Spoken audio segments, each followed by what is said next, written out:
In regular day-to-day transactions, OTP plays a major role in transferring money or submitting any critical information. Now just image this in a wider level. If all of your customers couldn't able to receive OTPs, one of our clients recently experienced an unforeseen problem. Their SMS service stopped functioning. User access and business activities were impacted by the failure to provide crucial OTP messages. Our team started an end-to-end inspection right away. Everything appeared okay from the ZyBiSys environment. Servers were properly sending out requests. However, the target was not responding. We then asked the customer to involve their SMS vendor for live troubleshooting.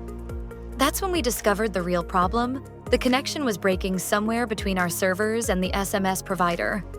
We reported the problem to the internet service provider for our data center.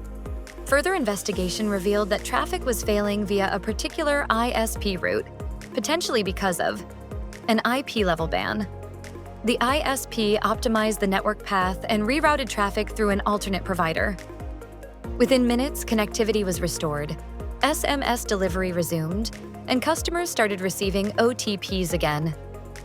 At ZyBiSys, we don't just monitor systems, we trace problems across the entire digital chain until services are truly back online and helps you in business continuity.